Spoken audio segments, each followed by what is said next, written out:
y también con gran alegría y con gran honor que estoy aquí con ustedes, y quisiera agradecer también al secretario del dicasterio y quisiera agradecer también a Vittorio Scelzo, porque me dio la oportunidad de compartir con ustedes esta ponencia, también este pequeño viaje bíblico que empieza, por supuesto, por la actualidad, relacionado con esta edad desarmada y benedicta a la vez. Pensar hoy en el magisterio de la fragilidad no llevaría automáticamente a referirse a las personas mayores.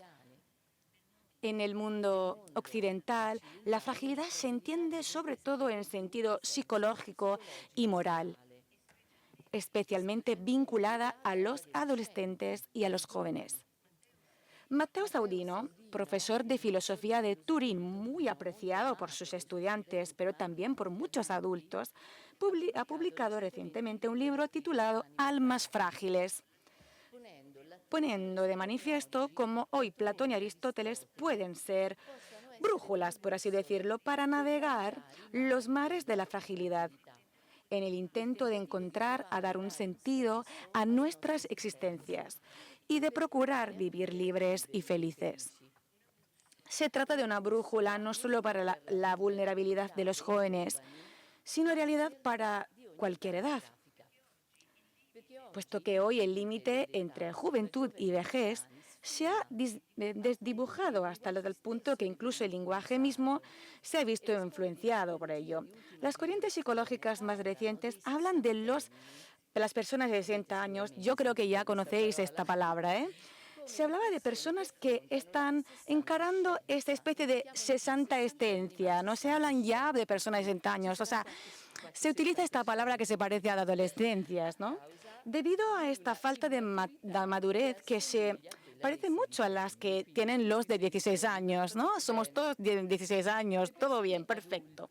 Bueno, las personas adultas hoy tienen, digamos, una edad de entre los 60 y 80 años, después de lo cual uno se resigna a hablar de vejez a partir de los 80 años, pero no en todos los lugares, ¿no? Por ejemplo, en Washington.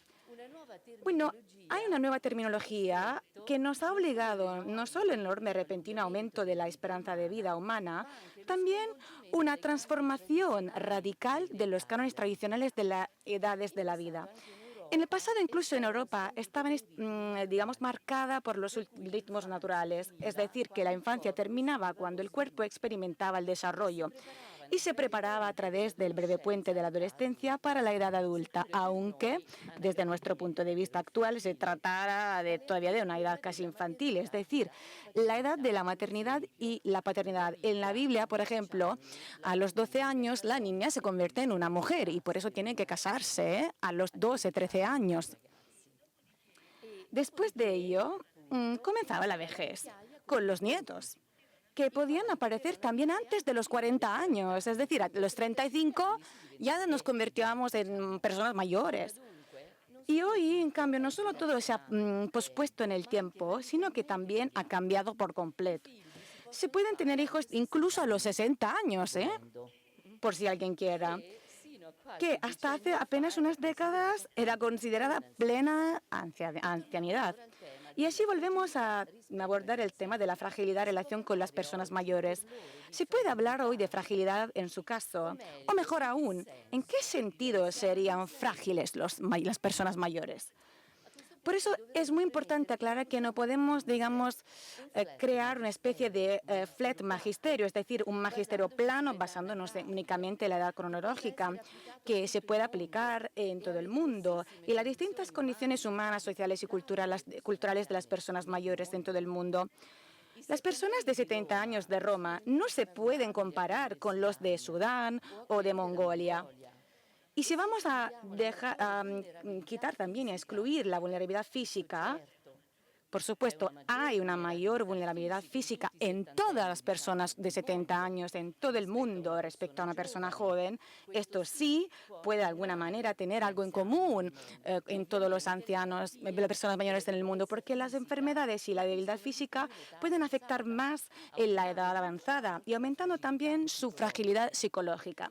Pero encontramos enormes diferencias culturales en la manera de vivir, ¿no?, de la ancianidad. En el mundo occidental, por ejemplo, la vejez se ha convertido incluso en un tabú y la palabra misma debe evitarse digamos, los buenos modales del lenguaje.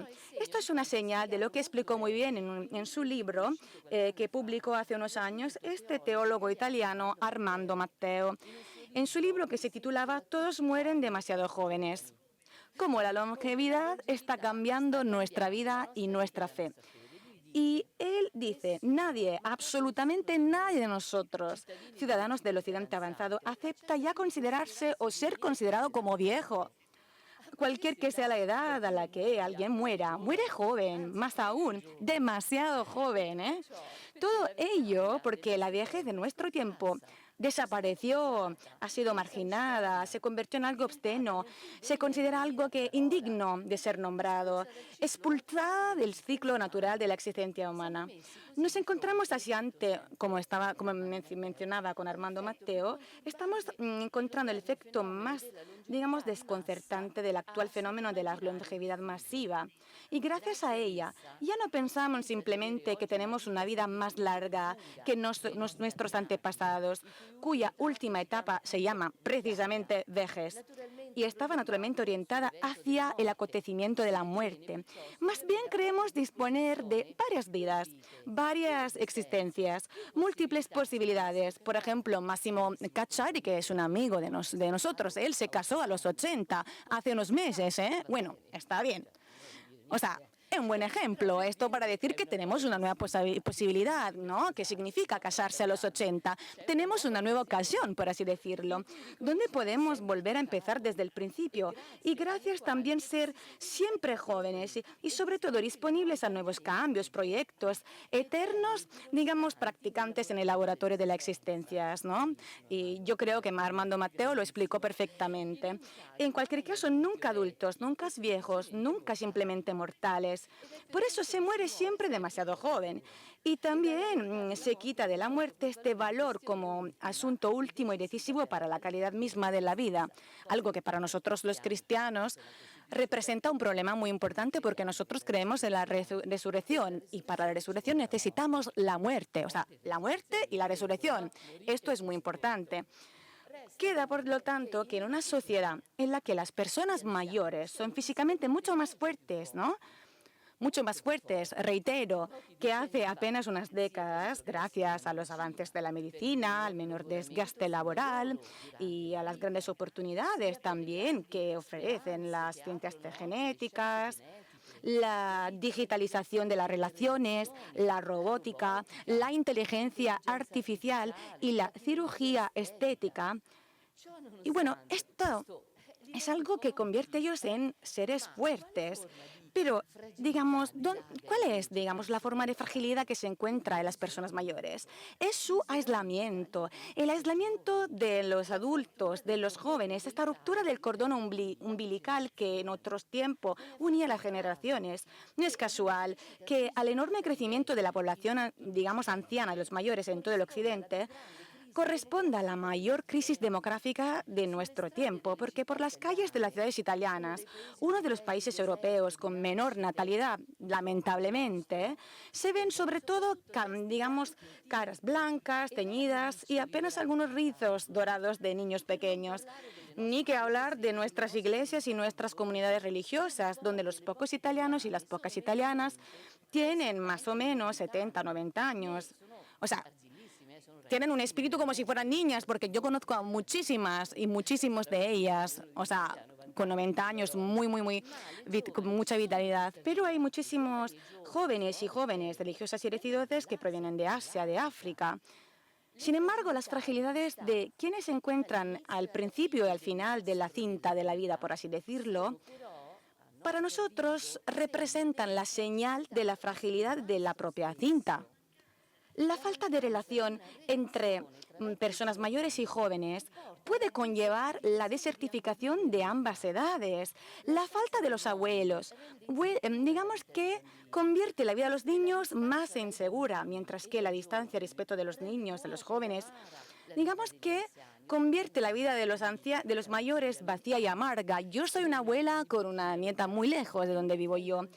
Y mientras que a los niños se les niega en gran medida la ternura de la infancia por falta de los abuelos, a los mayores se les niega la alegría de una vida que sigue floreciendo. Estos son los elementos verdaderamente indispensables para toda edad.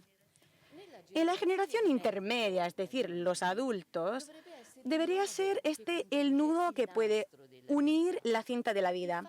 El hecho de que ambos extremos, es decir, niños y también personas mayores que sean frágiles, señala la más grave de las fragilidades, las de los adultos, sin nudos de amor y de alianzas, de fidelidad y de memoria. Son los adultos quienes padecen las fragilidades más devastadoras, también arruinando la estabilidad no solo de la familia, sino también de nuestras comunidades sociales y políticas.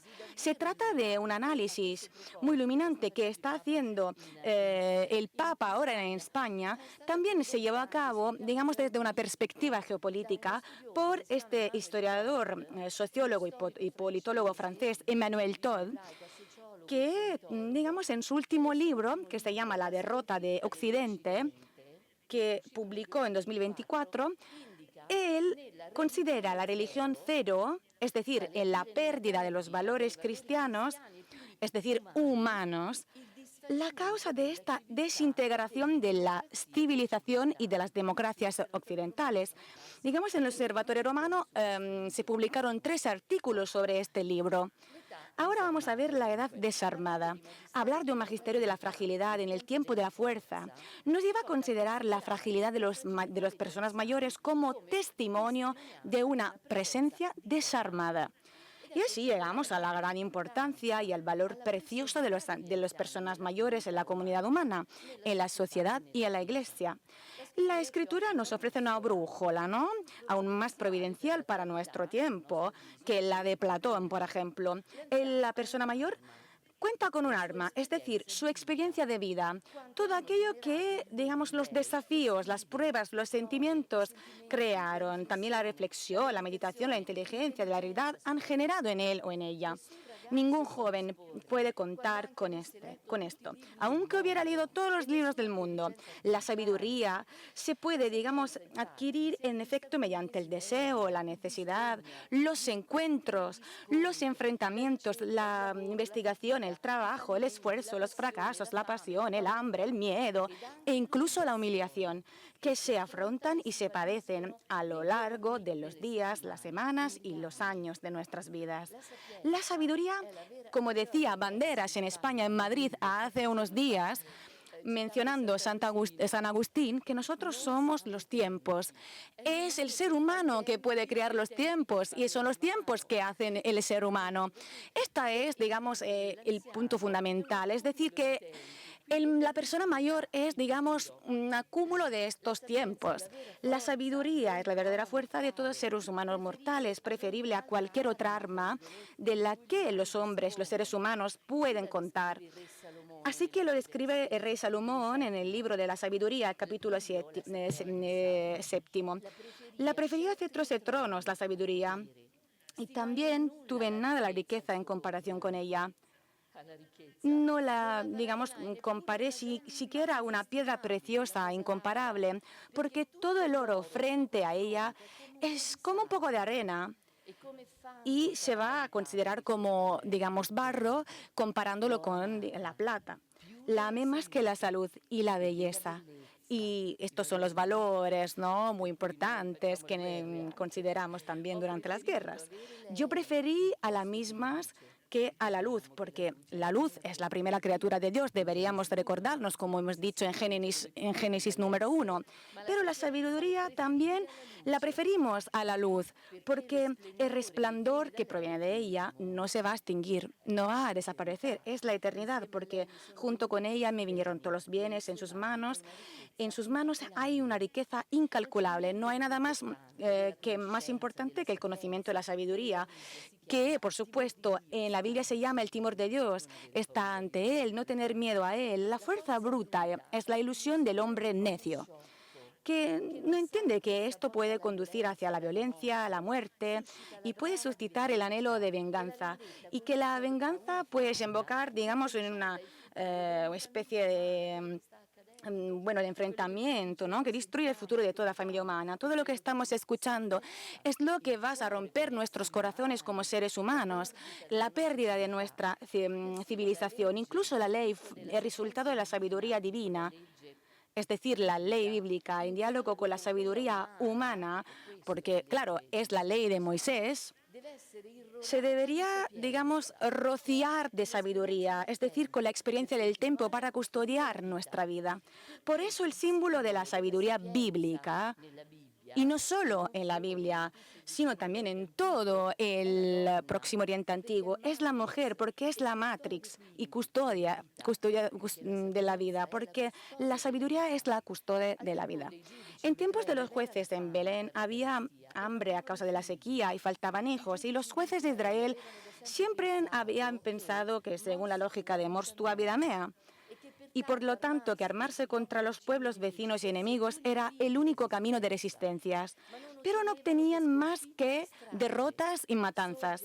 Y por eso, digamos, que surge una mujer de Belén, digamos, mayor, viuda y privada también de 2 hijos varones, llamada Noemí, es decir, dulzura, que estableció una alianza con su nuera, una extranjera, una joven extranjera que se llamaba Ruth.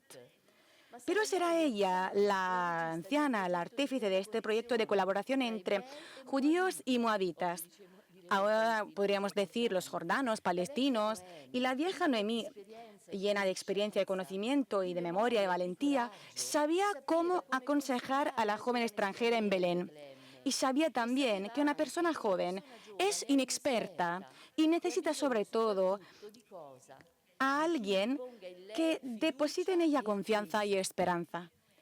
Así actuó Noemí, dejando a Ruth un amplio espacio de acción, libre de toda injerencia. Y así, unidas ambas generaciones, se convierten en una fuente de riqueza y de hijos. Ruth será la madre de Obed, abuelo de David, y de quien Noemí será nodriza, es decir, su abuela, en este caso su bisabuela. Y también aquel día las vecinas decían, le ha nacido un hijo a Noemí. Y los ancianos añadían, que el Señor haga que la mujer que entra en tu casa, que sea como Raquel y como Lía, las 2 mujeres que edificaron la casa de Israel. Es muy preciosa la sabiduría de los ancianidad en Israel bíblico, que quienes, digamos, sellar esta alianza al pie del Sinaí. Y fueran ellos, es decir, los mayores, ¿no?, los senadores en latín, que representaban todo el pueblo. Con ellos fue con quienes también estableció un pacto de fidelidad y amor para Israel, jurando darle en herencia una tierra hermosa, espaciosa, fértil y habitada.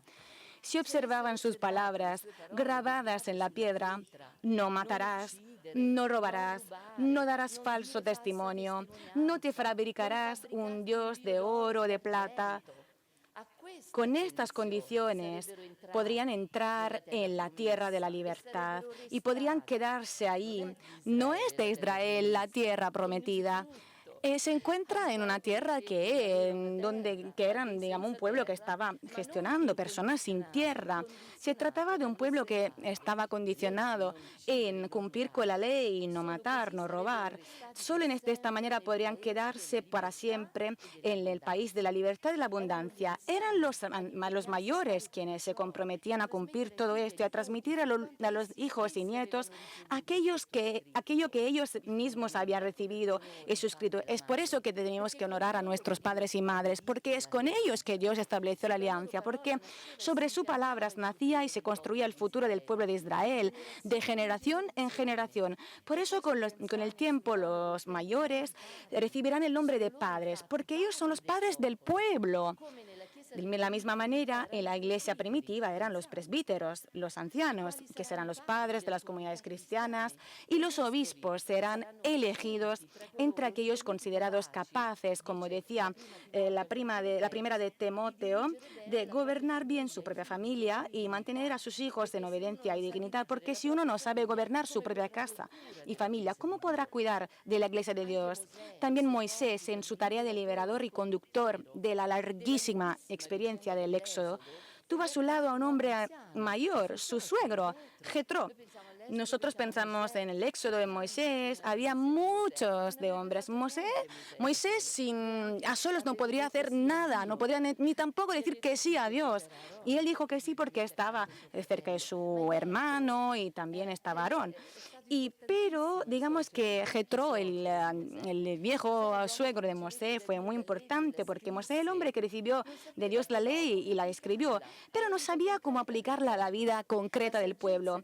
También la sabiduría de Jetro, el viejo Jetro, anciano Jetro, le resultó providencial para aprender a hacerlo. Como decía en Éxodo en capítulo 18, cuando tienen algún asunto, vienen a mí y yo juzgo los litigios entre uno y otro de los israelitas y les hago conocer los decretos de Dios y sus leyes. El suegro de Moisés le dijo, no está bien lo que haces, te agotarás tú y también este pueblo que está contigo. Ahora hablamos de un único hombre al mando.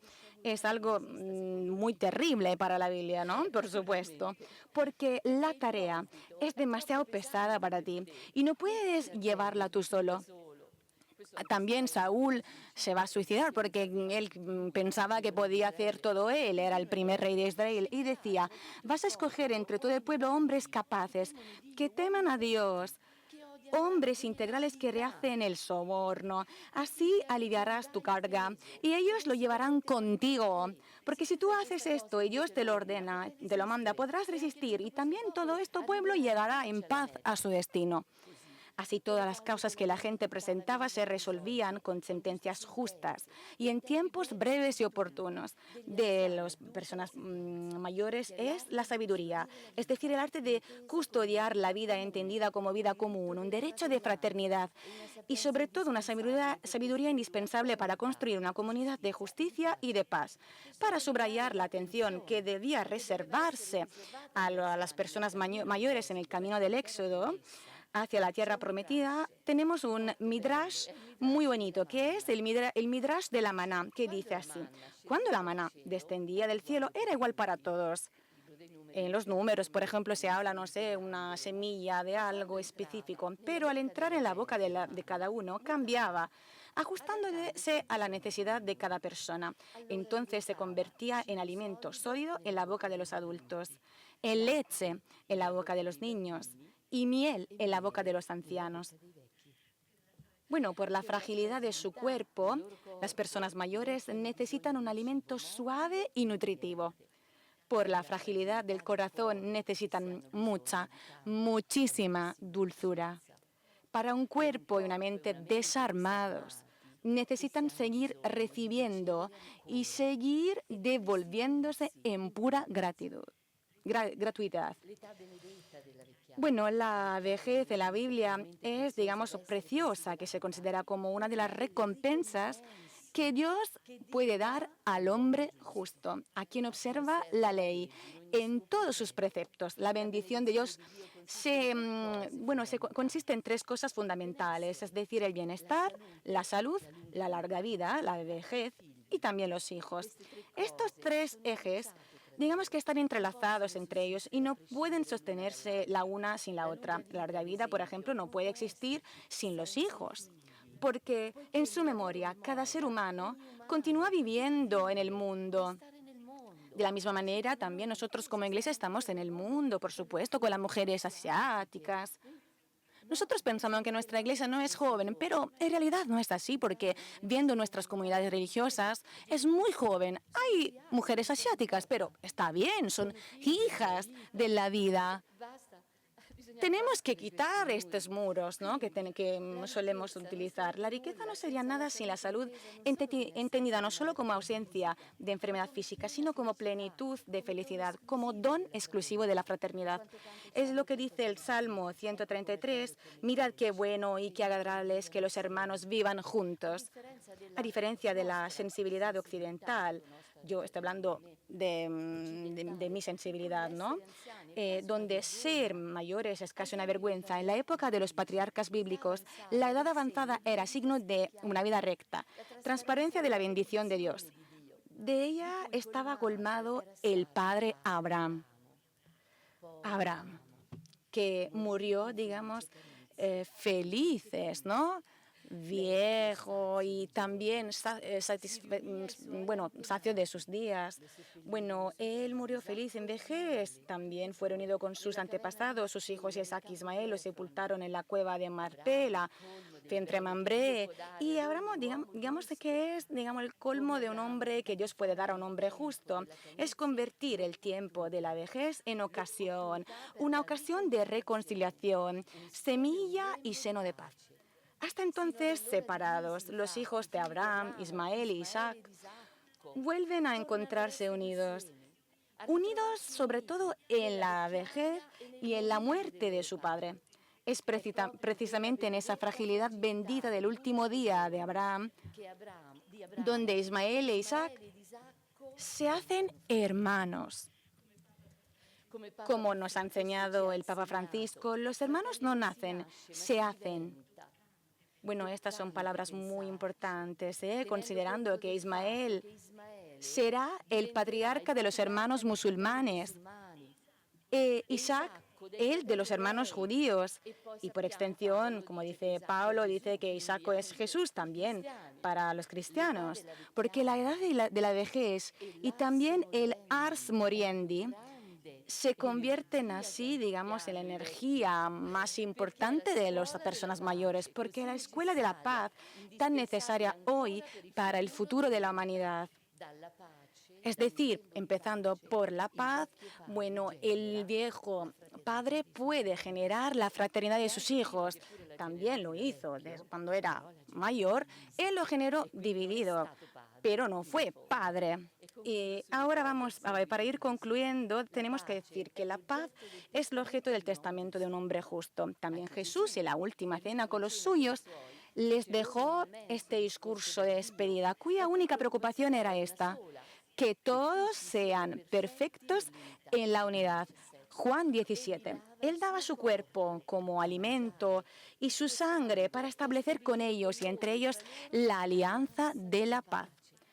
Jesús era padre y madre de estos hijos. Él murió en la cruz para reunir a los cercanos con los lejanos, el cielo con la tierra, los justos con los pecadores, haciendo la paz para generar al nuevo Adán, la nueva humanidad.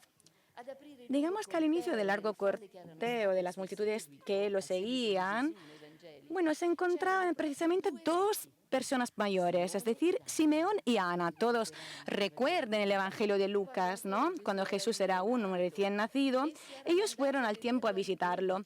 Eran el cuerpo y la voz de un pueblo, Simeón y Ana, de este pueblo que se había hecho anciano en la espera, de todos aquellos que habían velado durante años aguardando la consolación, la visita de Dios, esperando, digamos, un hijo, una criatura en la que, como decía Isaías, en la que podríamos renacer del alto. La fragilidad de este hombre, cuando es viejo, como Nicodemo, abre una grieta de luz en la noche. Esta es la metáfora de la profecía.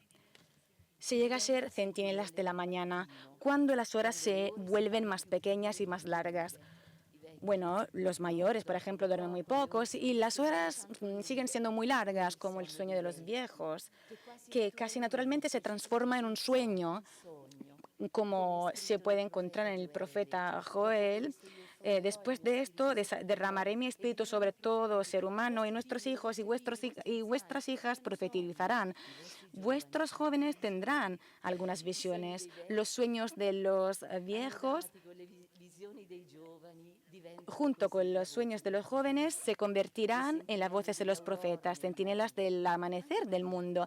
También María, la madre de Jesús, experimenta su agas a partir de un vínculo profundo con una mujer anciana, es decir, Isabel.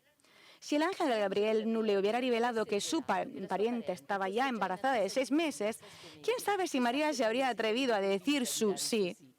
Providencial es el papel que desempeñó la esposa estéril del sacerdote Zacarías, que había alabado a Dios porque había quitado su vergüenza entre los hombres al concederle la oportunidad de ser madre de un hijo en la vejez, regalándole, digamos, un don inesperado de Dios, que significa Juan, es decir, Juan significa don de Dios, porque nada es imposible para Dios, le revela el ángel a la joven de Nazaret. Y aquí está el nudo que une a la joven con la anciana, es decir, la fe en lo imposible, es decir, la vida que brota de la impotencia, la flor que florece y brota en el vacío del desierto, la ternura del brote que rompe la dureza del tronco. Y también este tronco que está al lado del invierno, la vejez se convierte en el jardín de lo imposible, donde las niñas y los niños volverán a jugar. Y para ir concluyendo, bueno, la fragilidad, ocasión u oportunidad. Hemos dicho, como en las Sagradas Escrituras, la fragilidad es antes que nada una oportunidad, la de los hombres y mujeres en la etapa más avanzada de su existencia, de ser una caja fuerte de memoria y de sabiduría vital para los niños. La escuela y el camino de la fraternidad, del perdón, de la paz, es el mejor banco, la mejor cuenta bancaria, la herencia más sólida que necesitan las nuevas generaciones, junto a un crédito de confianza, de cercanía, de amor y de esperanza que ellas esperan de sus abuelos y que de ningún modo podrían construirse por sí mismas. Bueno, un ejemplo fue lo que pasó en Barcelona ayer por la noche, ¿no? Esta tensión de los jóvenes, ¿no? En este estadio lleno de jóvenes, de gente. Es increíble lo que esperan de nosotros los jóvenes. Nosotros, bueno, deberíamos preocuparnos de dejarle a ellos esta cuenta bancaria y los ancianos deben transformar en dulzura para entregar a los jóvenes el sabor de la miel con el que el maná del Señor los alimenta. Sin embargo, ocurre que al contrario, la amargura iba a invadir el alma de los mayores, convirtiendo su fragilidad en ocasión del pecado y desaliento, cerrando su corazón a las novedades del espíritu. Los mayores corren el riesgo de aferrarse a sus tradiciones y hacer de ellas, digamos, una especie de procusto en el que van a recortar todo lo que desborda las medidas de su experiencia. Es lo que ocurrió con los ancianos de Jerusalén, que se volvieron en enemigos de Cristo y lo insultaron en la cruz. Por la mañana, todos los sumos sacerdotes y los ancianos del pueblo se reunieron en un consejo contra Jesús para darle la muerte. También no hay algo más que vergonzoso que un viejo de esta manera. Y el número, digamos, de los años no basta para hacer digna a una persona. La vejez venerable no es la de larga vida, ni se puede medir por el número de los años. La verdadera canicie para los hombres es la sabiduría. La edad senil es una vida sin ninguna mancha. La sabiduría puede ser también una herencia de la juventud, porque el Señor puede donarla a todos. Y también con esta ocasión que la fragilidad de los ancianos puede ser, el apóstol Pablo recomienda brillar en la práctica de la virtud. Los ancianos sean sobrios, no solo en el vino, en todo, también en la posibilidad de estar presentes. Deberían ser dignos, sensatos, firmes en la fe, en la caridad y también en la paciencia. También las mujeres ancianas tengan una conducta santa. No sean, digamos, chismosas ni esclavas del vino, más bien enseñen el bien para formar a las jóvenes en el amor al marido y a los hijos, ¿no? Y de toda la sociedad. Consejos muy importantes para muchos ancianos que hoy aún cultivan la corrupción, los intereses económicos privados, el narcisismo exacerbado e incluso pretenden ocupar espacios de poder en todos los campos, también ámbitos, usando la fuerza, la violencia, la mentira, la guerra, para así sepultar en su invierno, como quería hacer Mazzarò con su roba, la cuna de una nueva primavera, eliminando, digamos, el futuro de sus hijos y de sus países, negándose a dar paso a una nueva primavera, intentando encerrar en la tumba el resucitado. Empresa, bueno, desaconsejada porque nunca conseguirá y logrará en sus últimas páginas del Nuevo Testamento. La vejez aparece como símbolo de eternidad. Hay 24 ancianos que simbolizan la corte de Dios cantando eternamente su gloria. Ellos son el puente hacia el cielo. Muchas gracias.